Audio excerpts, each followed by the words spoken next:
the vault. High atop the pastoral center of the Diocese of Camden, you're listening to Talking Catholic. Hi, I'm Tara Smith from the Diocese of Metuchen. I'm the host of Am I Not Here? And I'm joined along with my counterpart, Mike Walsh, who is the host. Mike, I'll let you actually jump in on this part. I'll let you introduce yourself. That's true. I am the host of Talking Catholic podcast.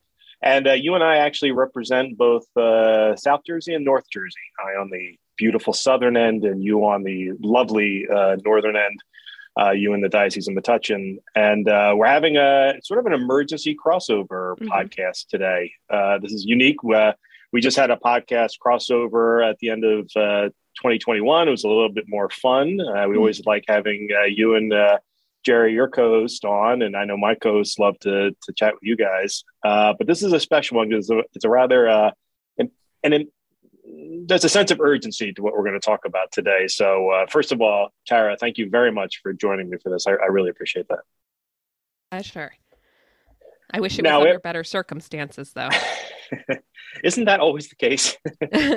But I find that stuff like this is where it's where you sort of rise to the challenge. When things come to us, and in the PR world, we rarely expect what's going to come at us, and it's just to get the job done. So it's our job to get some information out there. And with that in mind, we actually have two special guests with us today to talk about some legislation in the state of New Jersey that we think it's important for all Catholics to get a full perspective on.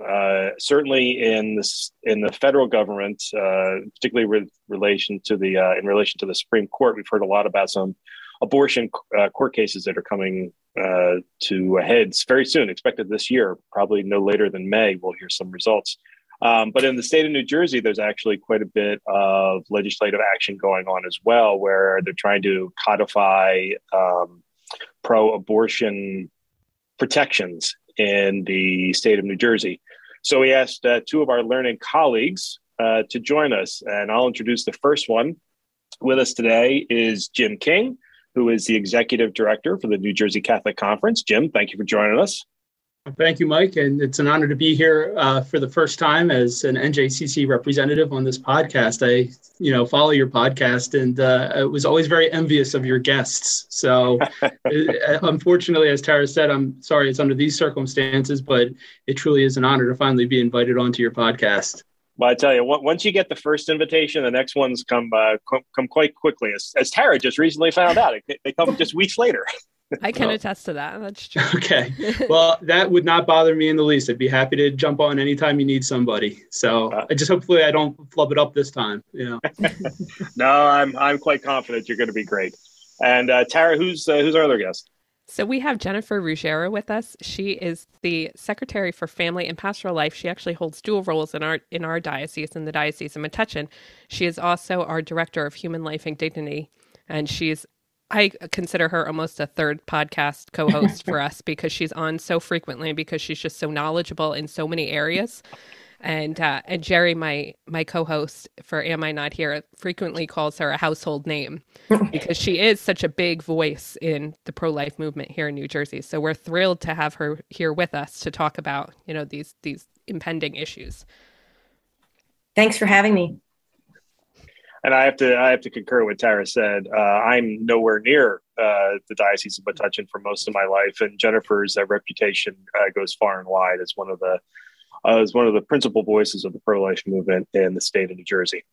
So, Jim, before we get into the legislation, I'm not sure that most in-pew Catholics know what the New Jersey Catholic Conference is and what it does. I certainly work with you quite often, and I believe Jennifer and I are both on the public policy committee related to the Catholic Conference. So we do a lot of chatting with you. But what is the NJCC? Yeah, no, thanks, Mike. And you're right. I do find that a number of Catholics kind of know who we are, know of us, but don't know exactly what we do. Even in my own family, they ask me, how do I like my job at the diocese? And, I have to tell them at every gathering, I technically don't work for a diocese. I work for all the dioceses. And then, their eyes just begin to glaze over and I stop talking at that point. So, but it's a good question. So essentially, the New Jersey Catholic Conference is the public policy voice, the legislative voice, the lobbying voice for the Catholic bishops of New Jersey. Our primary function is to monitor the activities of the legislature and the state government, primarily, and then we also work on federal issues as well. But our responsibility is here in New Jersey, and we analyze proposed legislation, we analyze proposed regulations. We determine what, if any, impact they would have on the Catholic diocese, Catholics, and society in general. And from there, we collaborate with our diocesan colleagues like yourself and Jennifer, and determine what type of action, what action, if any, the Catholic Church should speak out on an issue. So it could be supporting issues to reduce poverty, to find equitable housing for individuals, immigration reform, or it could be to oppose issues that threaten the dignity of life, like assisted suicide, which passed sadly a number of years ago or became law, or to fight these efforts to expand access and strengthen protections for abortions here in New Jersey. Excellent. Well, I will have to keep that to memory now, because that was an excellent explanation of what the NJCC does. So thank you. Well, I hope I can remember it, so the next time somebody asks me, I can say it as articulately as that. Well, thank you. And Jennifer, your role in Metuchen, as Tara was saying, you're sort of multifaceted, but when it comes to sort of the pro-life movement, what is it that you do in Metuchen? Well, I run the Office for Human Life and Dignity, and basically we work in 4 areas: education, worship and prayer, outreach, and public policy. As you mentioned, I serve on the New Jersey Catholic Conference Public Policy Committee for many, many years. I've been at the diocese for 25 years, so my role has recently expanded to oversee a number of other offices. So I've got my hands in a lot of things right now. But the pro-life work has been my main passion, and it's important that we work in all those areas, educating people to make sure that they, like you said, most Pew Catholics don't know a lot about these issues. Public policy, we work with Jim and also the USCCB on federal issues, and prayer. Obviously, prayer is the foundation of all that we do. And outreach, recently the USCCB launched a program called Helping Moms in Need. So that's been a really important effort that we've taken part in across the state and across the country, so that we have the answer to these women that are facing unplanned pregnancies and are abortion-minded. So outreach is very important. And even for people that have had an abortion or experienced and are suffering, we have outreach for those folks as well. So those are the 4 main areas that I work with in the pro-life area. Obviously, there's a whole lot of other things that I'm dealing with, but that's where I am with pro-life. Okay. Well, then let's talk about why we're having this emergency podcast right now. Jim, there have been a flurry of emails that have come out from the NJCC over the past few days related to some bills in the New Jersey State Legislature, both in the Senate and the General Assembly. Can you give us sort of a synopsis of what's going on and what these bills are about? Sure, I'd be happy to. I think I need to step back before I get into the actual bills that we're facing right now and kind of set up what preceded them and what has brought us to this point.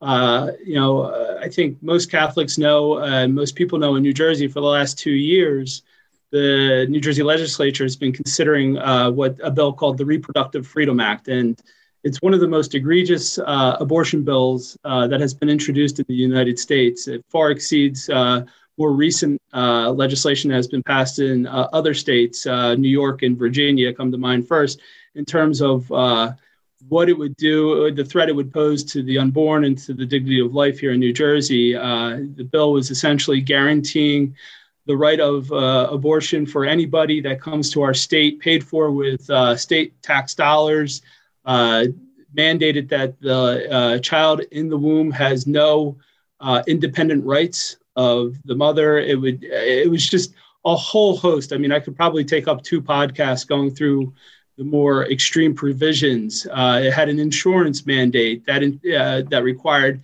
health insurance coverage for abortion services. And, that mandate did include what we would say is a religious exemption, but they put language in that bill that offered a loophole to that, religious exemption. So it was really a threat to people of faith that work for religious organizations like our diocese or other religious entities, forcing them to violate their conscience and have to pay for abortion. So that came out, that was introduced in October of 2020, and immediately New Jersey Catholic Conference and the bishops put out a statement opposing the bill. We then begin our work with Jennifer and her counterparts in the other dioceses to just raise awareness. And through our contacts at the State House, we were made aware early on that the bill was just too extreme and most likely not going anywhere, in the foreseeable future. So we determined at the time it wasn't necessary to start doing a flurry of emails or contacting our elected officials and getting everybody worked up into a frenzy over this. We were comfortable with just continuing to monitor the bill and have our conversations with elected officials, which we normally do. That's part of the process that often people don't see. They see the flurry of emails we send out at a time when we're asking for them to take immediate action. But when we're not doing that, we're spending time meeting with legislators, going through various points, analyzing these bills. So, for 2 years, we had conducted those efforts, and, it was actually gaining traction. A number of secular media reports on this bill highlighted the work of the Catholic Conference and the Catholic bishops in keeping the bill stalled. And, you just saw you saw kind of the anger of the supporters, that the bill was stalled because of these efforts. We knew it was going to be a big talking piece going into the state elections that occurred this year. It was, definitely, I would say, a primary talking point on the campaign trail for both candidates. Then, as lame duck started, we started to hear whispers that the bill was dead. The Reproductive Freedom Act was dead, but there were efforts to look for a compromise bill, like a paring down to address some of the more extreme parts. And the primary issue that the legislature had on the original bill was the mandate that the state use taxpayer dollars to pay for abortion services. So again, we began our efforts to engage with legislators behind the scenes, really trying to take the temperature of the legislature. Is this something that they're really going to try to move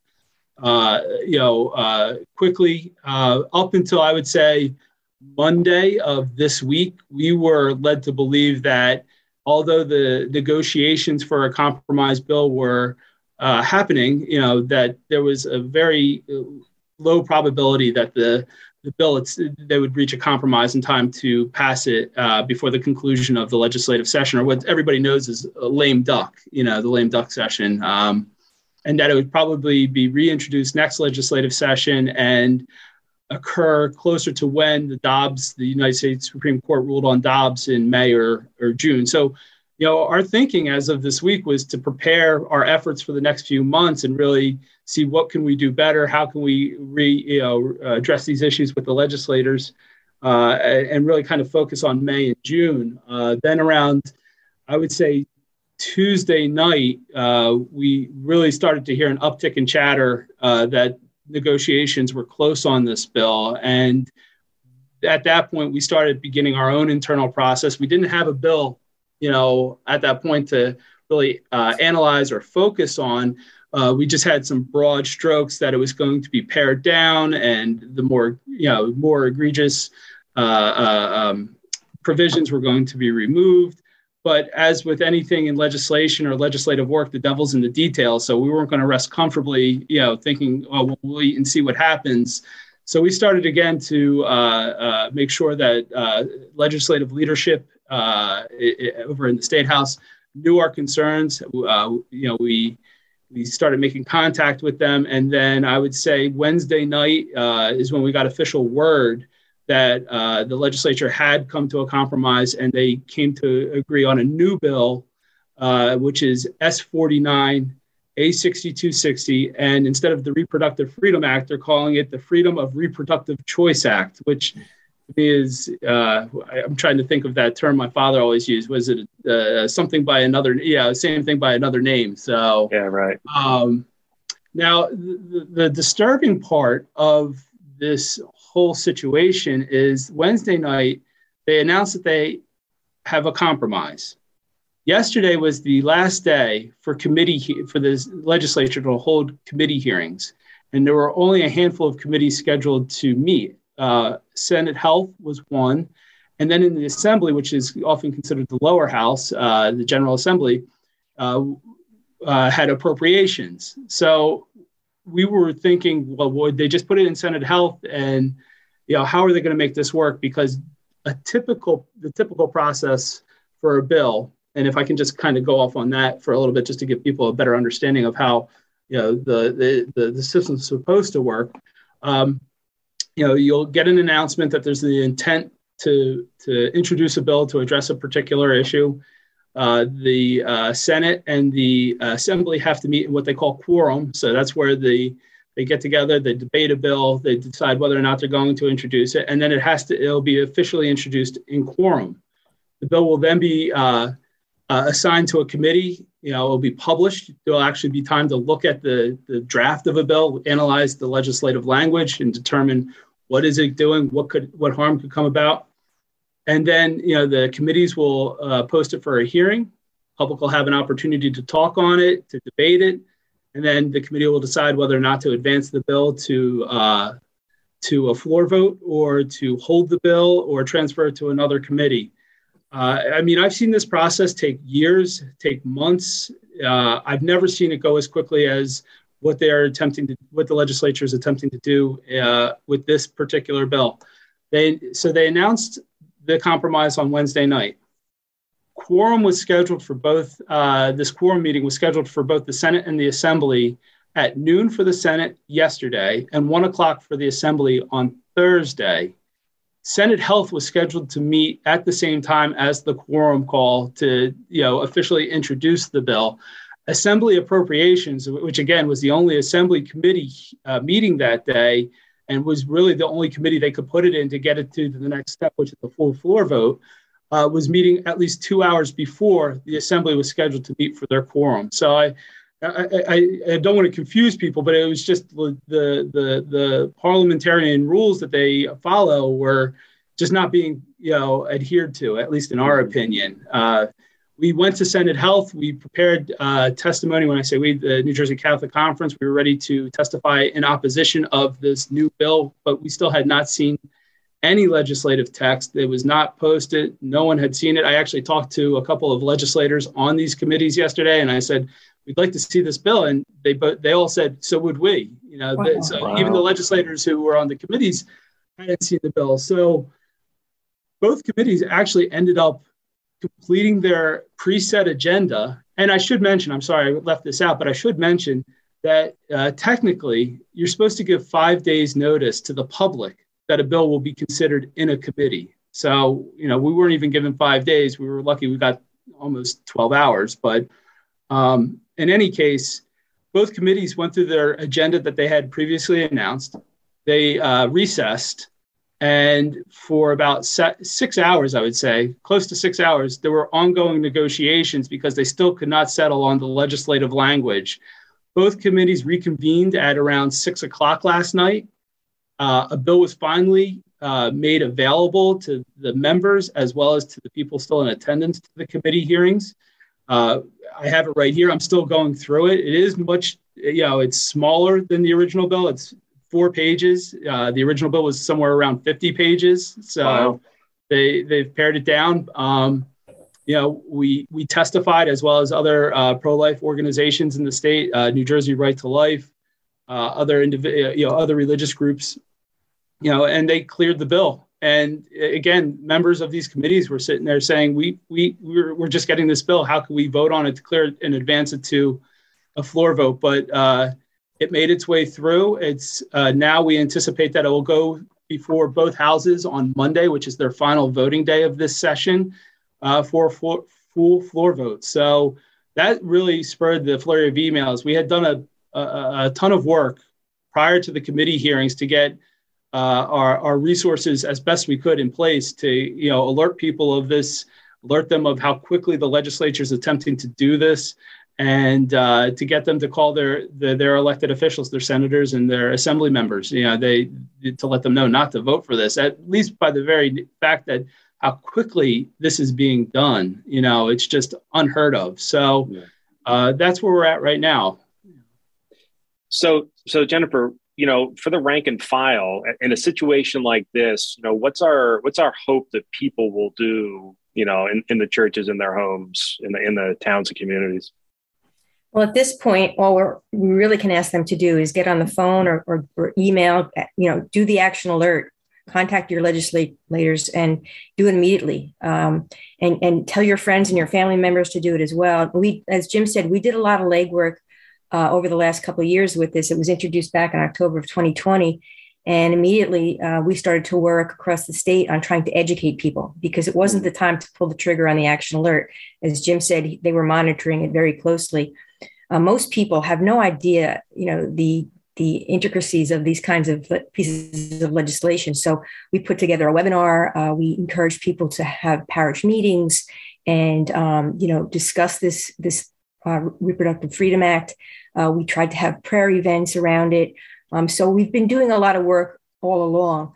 And now's the critical time for people to contact their representatives and spread the word as much as possible. We're trying to get the pastors to read an announcement at the masses this weekend in the hopes that people will do it over the weekend and possibly on Monday. But we have been doing work all along, and it's just a shame that our New Jersey legislators do some backhanded kind of things. It's not surprising that this is happening in the lame duck in the dark days of winter, when everybody's distracted by snowstorms and COVID. Unfortunately, that's what we've kind of learned is the way they work, So that's where we're at. We've done a lot of work, and we've been keeping it on kind of the front burner. But at this point, it's just contact your legislators and, tell your friends and family members to do it as well. Jen, on that point, like as an average person in the pews, I might think, my one little email to my legislators might not make a difference. Can you talk a little bit about, from the legislative point of view, does it make a difference? Yeah, sometimes it does. I mean, at this point, we're very hopeful, but, we're not sure. But we've been told by legislators that if they get calls and they get emails, they're all counted. And, we've had workshops where legislators have come to speak with us about the most effective ways to make a difference. And they always say that phone calls and emails, sometimes their phone mailboxes get full and they don't pick up the phone after that. But emails certainly work, and they can make a difference. They can sway a vote. Yeah, and what I'd like to add to that, Jennifer, is we've had conversations with legislators as well on that very question. Does this work? What is the most efficient way to communicate with you? Is this helpful? And I've had experience where some of these legislators have come back, and this might be surprising to some people, but sometimes they don't read the entire bill that their name is on as a sponsor, that they're sponsoring, or they said they support. And you highlight to them, you say, this is in the bill. This would do this. This would do that. And, they're shocked. They're like, well, nobody brought that to my attention. And I can remember clearly 2 years ago, there was another bill we were working on, we were opposing. And one of the legislators who we have a fairly decent relationship with was a prime sponsor of the bill. And I went to him, at the last minute, and I said, Assemblyman, your name is still on this bill, and it would do this to the church. Within 3 hours, he pulled his name he pulled himself off the bill. He said, I'm no longer sponsor of this bill. And thankfully, that bill was pulled off the agenda, the voting agenda, at the end of the last lame duck session. So, we can't assume that they already know what we know, and we can't assume that they know how we what our position is on a bill. They have to hear it because they work for us technically. So and oftentimes they're appreciative if you do this in a respectful and charitable manner. Especially in this case where the bill hasn't even been read by many of the legislators. It's unfortunate that's the way it works, but we can educate them as well.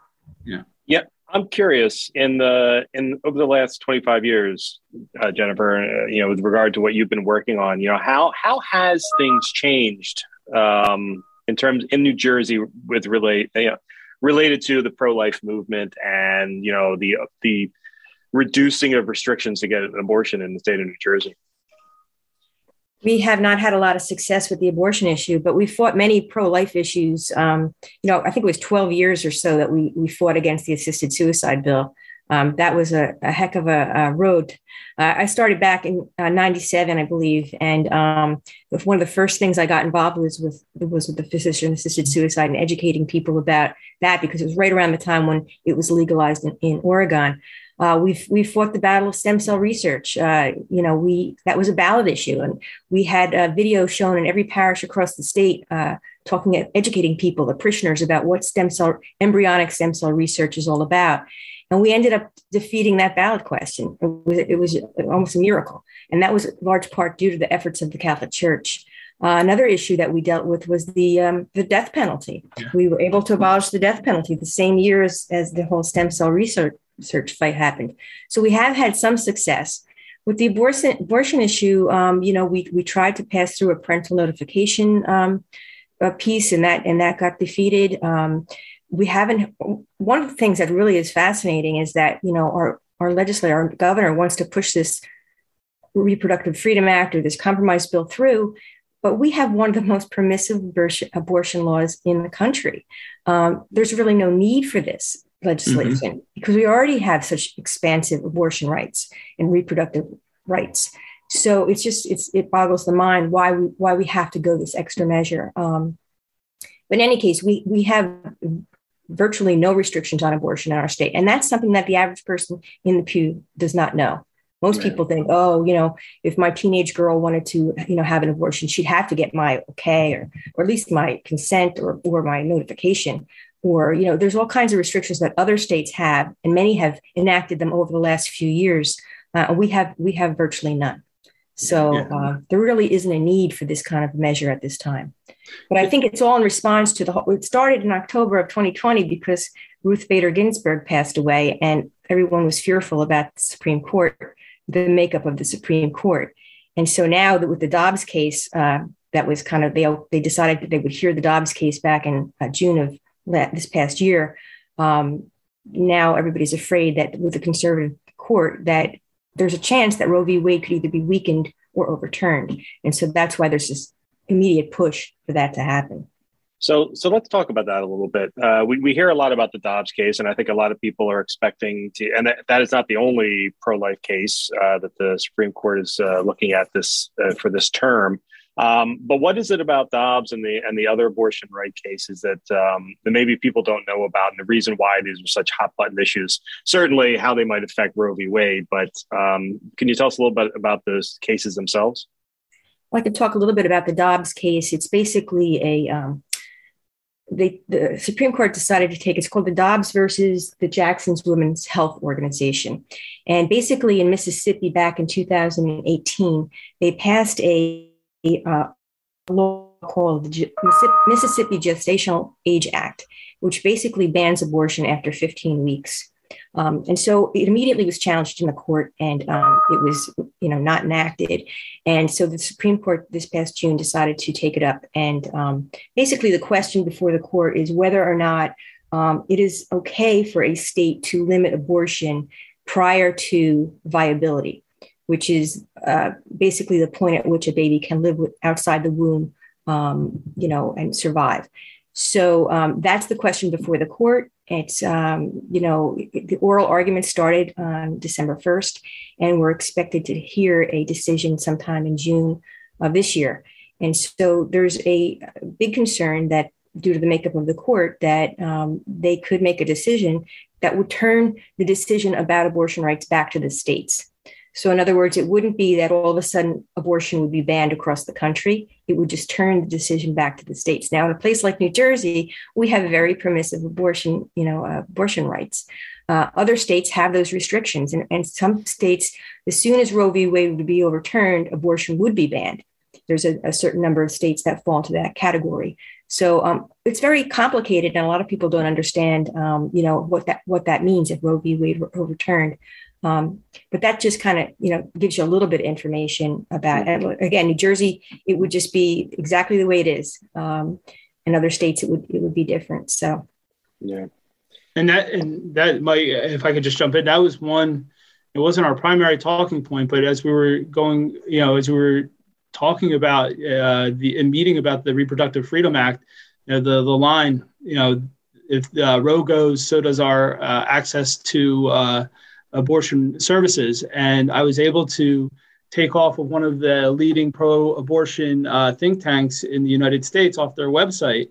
And I was able to show a legislator, I said, according to the, this group, the Guttmacher Institute, they say clearly, if Roe is overturned by the U.S. Supreme Court, it won't affect a single thing here in New Jersey. So even the pro-abortion groups admitted as well. So it's kind of been this this Chicken Little panic that the supporters of this bill are using to say we need to do this now, and that's kind of what they're saying is the reason why they have to rush it through right now. But again, yesterday at the State House, people were saying that the decision is not expected till May or June. Why are we rushing this now? Can't we have a debate on this? So Jennifer was spot on. Yeah. Because there are plenty of other legislative sessions between now and the summertime, right, Jim? Right. So what will happen is on Tuesday at noon, the new legislative session will begin. So the governor will be sworn in for his second term, and all 120 members of the legislature will be sworn in for their term. And a legislative session goes for 2 years. So whatever bills will be introduced this January will remain in consideration until 2023, right? 2024. And, we'll go through another lame duck. But yes, there's already a schedule out for January and February of when the legislature was going to meet. They usually break sometime end of March, middle of April. And by break, I mean they focus solely on the state budget because they have to. It's constitutionally mandated that they have to pass it by the last day of June, or as we've all experienced over the years, there's times when the government shuts down and you can't get services. But anyway, so they'll shut down for budget negotiations, and then they come back and they meet in May, and they do a flurry of activity in June. So yeah, no, Mike, you're absolutely right. There's plenty of opportunity for them to debate this over the next couple of months. So there's absolutely no reason to rush this through right now. Okay. One of the things that I'd like to add is that, very few people know this, that, again, we have very permissive abortion rights in this country. The Mississippi bill that they're challenging in the Supreme Court, 15 weeks, after 15 weeks, a baby would not be able to, there would be a ban on abortion. This is just like 90% of all the countries throughout the world. Only the United States, China and Korea and a few other countries are the only countries that have such permissive abortion rights laws. So, the average person on the street doesn't realize that what permissive abortion, up until birth, it's pretty extreme. And the fact that our country is in this group of countries is pretty sad, Mm-hmm. So we always like to point that out because, we shouldn't be a leader in this area, Yeah. Yeah. And Jennifer, just on what you're saying, again, going through the bill that they introduced yesterday, I just wanted to point out this thought of how extreme they're trying to phrase abortion. There's a section in this bill which essentially blames a child for every hardship a mother or a family can experience. They in this bill, they essentially claim a child is the reason a mother cannot pursue her career goals or her education, or why a family may not be able to put food on the table. And that's why abortion access is so necessary in New Jersey. And I just think, it's really a sad state of affairs that our state wants to be known as the place where babies are the problems for, a multitude of reasons. So. Yeah, I listened to the oral arguments in early December before the Supreme Court. I was just struck by how they argued that the idea of parenting is much more of a burden than it is to kill a baby. Mm-hmm. So a baby being killed is less of a burden than it is for a parent to have the burden of parenting. And it just talk about upside down logic, very sad that people can actually think that way. One of the other things, going back to one of your questions before, Mike, we had a very strong effort over the last several years for the 2020 project. It was an effort in New Jersey to ban abortion after 20 weeks, which is when a baby is capable of feeling pain. And our bill was kind of modeled after the Pain Capable Unborn Child Protection Act, which was done on the federal level and was not enacted. And so we've been working hard on that. But with this whole Reproductive Freedom Act, we had to kind of switch gears because that was on the table. So there have been many efforts across the country and in our state too to limit abortion and to put some restrictions, that everybody can kind of agree on. If the baby's feeling pain and you're, doing an abortion procedure and the baby's feeling pain, that certainly is something that people can kind of see as inhumane. So we're trying to have efforts in that area, but haven't had too much success. But we always have to pray. We have to pray that even when it looks grim or like we're not too much hope, we have to pray that, God will intervene for us. That leads perfectly to my question that I wanted to ask both you and Jim, because I think all four of us are in a unique position where we see a lot that happens in the Catholic Church, but also in the public, and particularly both of you who work with the public policy so frequently. How do you keep going? How do you keep your faith after all these years? And after, there's so many heavy things that come out of these legislative actions. How do you keep your faith? Well, I can say for me personally, as I mentioned earlier, one of the biggest projects that I've worked with over the years with Jim and his predecessor as well, Pat Brannigan, was the whole physician-assisted suicide bill law that ended up becoming law back in 2019. And really had to educate myself on end-of-life issues because those were our talking points. That was our, we should be a compassionate society that takes care of the elderly and the sickly and those that are near death.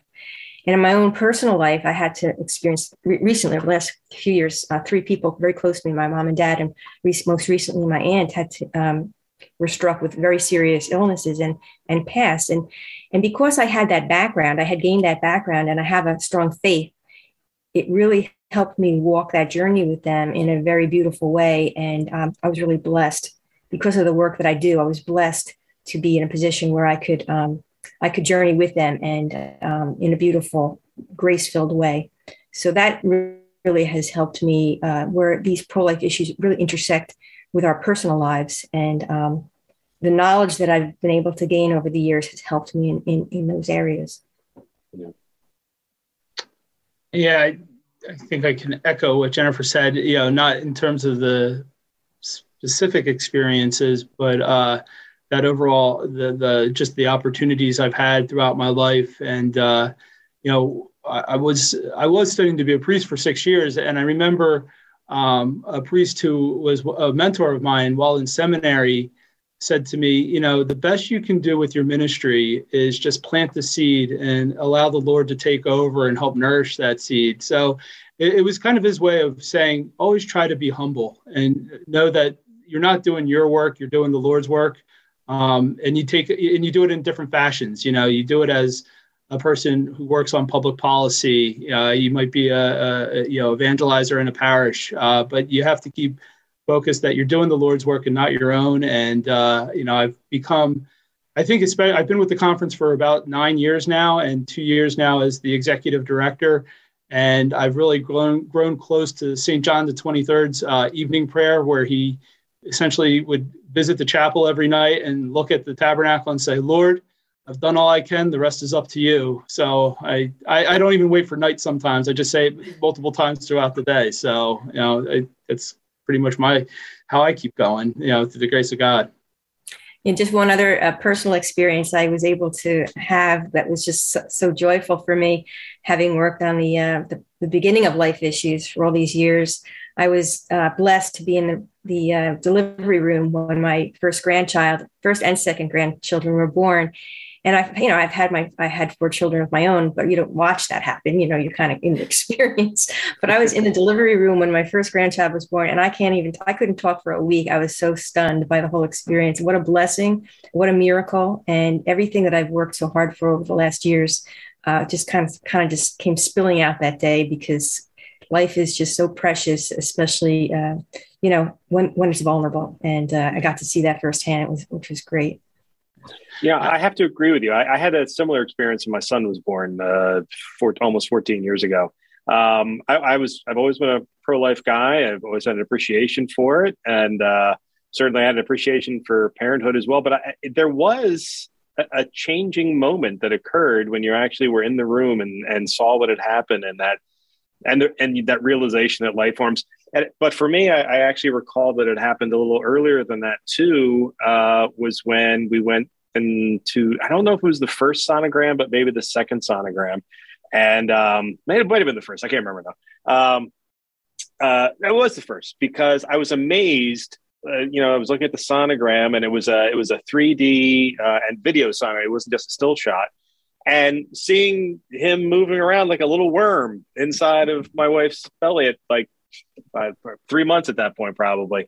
And I remember being dumbfounded by it. And it was like then that I understood the life factor and it was there. And then as he grew over time and whatnot inside of a womb, and now he's huge, he's gigantic. So it's, but yeah, it really, that there is a truth to that I think that there are some people who, we hear a lot, talking about the opposition in this regard. And I think about this a lot because my job forces me to listen to the opposition in all sorts of areas who are against the church. And a lot of the people I hear from when it comes to abortion are people that don't have children, that made the conscious decision not to have children, and themselves had abortions. And they always talk with such conviction. And part of the reason I'm convinced of is because many of them, not all of them, but many of them have no understanding of what that life process was like. That, to your point, actually, I think, Jim, you may have said it, that it was written into the bill about all the trauma that occurs with the birth of a child, that pays no respect to the incredible wonderment that yes. I am convinced that I am as a matter of fact, I know for a fact that if I did not have my son, I would not be at whatever level of a good person I am now. I would be 10 times less so if my son hadn't born. I'd be less responsible. Everything would be lessened. And I'm convinced of that because I know what I was like before the kid came around. I wouldn't have this job, I'll tell you that.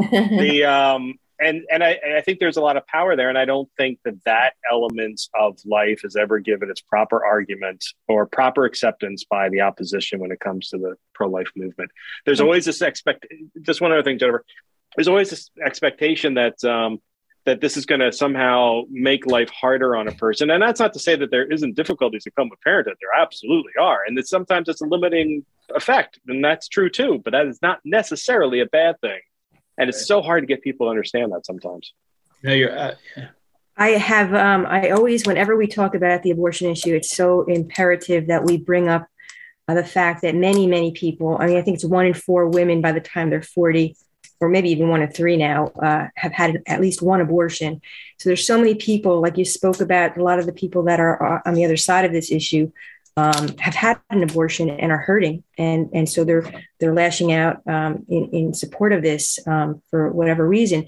There's so many women and men that are have experienced loss with, emotional stress, spiritual brokenness, physical wounds. We do have an outreach service called Project Rachel or Rachel's Vineyard. There's 2 different outreach services that will counsel women and men about their experience. We'll bring them back into the church. There's usually a priest involved. So if anyone out there listening has had a bad abortion experience and is feeling a loss or, sadness or depression, suicidal, all these things happen. There is help out there. And our helpline is 1-877-877-8255. 877-4300. And it's a helpline, and someone will pick up the phone confidentially and be able to offer help. And there's many other outreach services in that area as well. I always like to bring that up because it's a wound that many people carry around, and we want to help. You know, I've told this story on the podcast once before, but it's fitting here as well. My general physician works for, you know, a typical health system. And I only started going to him about 7 years ago. And the first time I went to him, I noticed on his lapel, he had the bare feet of the pro-life movement. And on his other lapel, he had a Knights of Columbus symbol. I was like, wow, a doctor walking around with two of those, that's unusual. You don't expect to see that. So I didn't say anything that first time, but the next time I went to talk to him, at that point I was working for the diocese, and I said, wow, that's amazing that you were okay with like the health center doesn't make you take that off. It's like, no, they understand that I'm a pro-life doctor. And I said, well, what happens if a woman were to come to you in distress about her pregnancy? And he says, well, it has happened. And he goes, I come, I see them, I treat them as I would in any other way. And then I counsel them about all the different opportunities that are before them. And if they make the decision to go and have an abortion, I say to them, I cannot help you. I'm sorry that I cannot help you. However, when you have it done, if you have it done, you come back and see me immediately so that I can help you through the next stages. Because it is an incredibly traumatic experience for every woman who goes through it, whether they accept that it's traumatic or not. But it's important for these people to remember, I think, and to your point, Jennifer, that we don't ostracize those who have had abortions. We understand the pain, and we understand the life that they've led, and that sometimes they've made decisions that we may not necessarily agree with, but they are still welcome in the church and welcome amongst us, and we want to love them and help them. Jim, you were going to say something?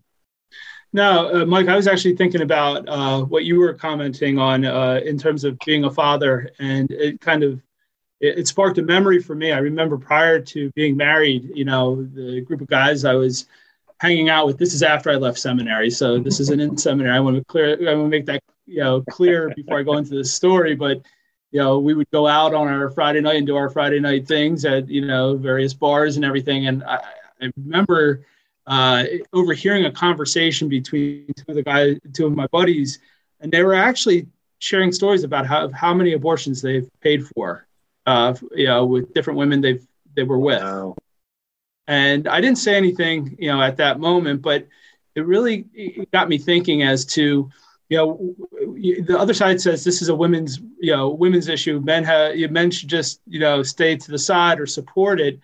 And, you know, like you, Mike, I have to sit there and look at what does the opposition say, because I really think the only way you can kind of debate these arguments is to understand it. I always think of the line in the movie Backdraft, you know, in order to fight fire, you have to love it a little bit. And I'm not saying I love these arguments, but you do have to give them time. You have to look at them. You have to listen to them, as hard as that may be. And while when I think about the opposition and what they say, it really made it important to me as a father now, saying that as Catholic men, we have to do more so as not to treat women and objectify them, because that's what you're finding in society. So I really, you know, I take that as a primary responsibility with my boys, you know, to, you know, give them that proper vision. So as hopefully one day they're not in a bar swapping stories of how they've had these experiences with women and they're, you know, counting up how many abortions, because I really think that's just another way we're going to be able to change hearts and minds on this is, you know, men have to step up and be, you know, not, like you said, that damning voice of condemning people, but really, you know, this is what true respect, true love, true care is, true appreciation of equality. So, no, I thank you for bringing that up about fatherhood, Mike, because that sparked it in me. And I think it's important, you know, especially for men out there, even if they're not married or have children right now, to consider and to take to heart. Now, Tara, I've been meaning to ask you, this is I hate to use the word fortuitous, but this is well timed, I guess. You know, one of my it's always a weird sentence when I say this. One of my most enjoyable, most loving, I don't know. One of the events that are coming up on the Catholic calendar is on Friday, January 21st. And it's the March for Life down in Washington, D.C. Now, I went to my first one when I was about 13, 14 years old, and I've been to it almost every single year since I worked for the diocese. And it's a great event. It's been going on for almost 50 years now, since Roe was first enacted. I know in our diocese, we send busloads down to DC to march, and my bishop, Bishop Sullivan, sits on the corner of New Jersey and Constitution along the march route and greets every single contingent from the Diocese of Camden who makes their way down to the march. Every single church, every single parish, every single school, every single ministry come over and say hi to him. He wants to thank you for coming down. I'm curious, in the Diocese of Metuchen, is that the same? Yeah, I think so. Bishop Checchio is, he usually goes down every year, and he's always one to be with the people. So you always see pictures of him, we have a contingent usually from the Catholic Center at Rutgers. So that's always such a nice group to see. So you'll always see pictures of him specifically with the young people, trying to make a difference. So that's always great to see. I've never actually been. So Tara, I hope to one year. Me and you, we're gonna do a crossover Facebook Live down there. We're gonna next year. I would love it. Okay.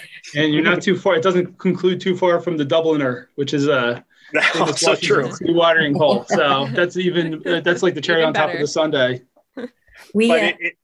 I'm sorry, Jennifer, go ahead. We, typically Bishop Checchio would go down and celebrate the youth mass and rally, which happens before the march. Mm-hmm. And that's why he usually is seen in pictures with the young people, because we usually send several of our busloads of, high school students and college students down to the youth rally. Unfortunately, that's been canceled the last 2 years. I think it's remote this year. Yeah. But also, I just want to mention, we have a Rally for Life in Trenton, our state capital. And this year, it's really important that we have a presence down there, especially in light of this legislation. And that's on January 14th from 11 to 1, I believe, at the State House.